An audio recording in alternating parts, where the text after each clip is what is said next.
La réplica te la regalaron en el plato, porque le regalan réplica de estos novatos. Si sabes que yo le gané hace rato y ni siquiera te va a ganar por fallar en el contrato. Yo te planto con sustrato, me purifico, luego me hidrato, porque se nota que sos un novato. Tu flow está vacío, uno mejor yo saco. ¿Qué? Dijiste demasiado, tómala esa aquí, más que vos mentirás en el momento. Porque para mí que no vas a poder rapear cuando no te quedas en el intento. Dice que va a superarme, que va a ser el mejor de todos los tiempos. Claro que sí, es el primer raperito que me supera en triple tempo. Si yo lo supero en triple tempo porque sabes que hago rimas más rápidas al momento. Yo siempre voy en aumento, incluso me retroalimento. Yo no tenía metro cuando lo penetro en el momento. Sé que está en el intento, yo sí voy en crecimiento. Tú no eres bueno, no entras a mi templo. Yo en mi templo tengo centro, te saco si te quedas en el intento. Ya déjalo, ya está muerto. ¿Qué dijo Tema? Que va mala toda la rima de su cultura. Solo tira la basura, su rima nunca son pura. Flow real, esto es estructura. ¿Sabes por qué al menor le grita toda la cultura? Tiene triple tempo y la mitad de la estatura.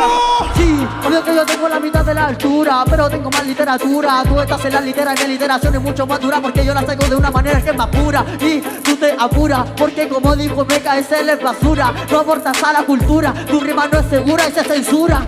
¿Cómo que se censura? Vas a comer la verdura. Flow real, vos querés ver la rima madura, pero no creo que pueda, pero no creo que suda. Flow real, esto es cultura. Este es un rapero, pero nunca me dura. Yo me dicen el albañil porque vine para el menor a romper las estructuras. Las estructuras no se rompen porque son irresistibles y son mejores que tu golpe torpe. Entiende que no le das el corte, yo te gano por deporte, hago que te deporten de Chile porque nunca le diste el corte. Yo sí que estoy en el top del, yo te gano y lo voy a celebrar con cóctel. Tranquilo, tranquilo, tranquilo, tranquilo, tranquilo.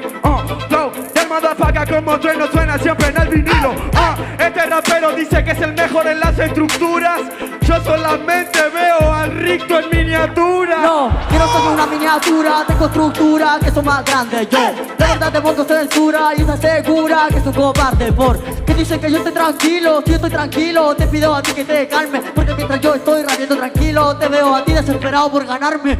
Desesperado por ganarme, vos estás desesperado por mi carne. Vos estás desesperado porque no vas a poder superarme, puta, vos no sos mi padre, Por favor, yo lo miro y me cago de la risa. Vos sos el menor con la mayor de las palizas.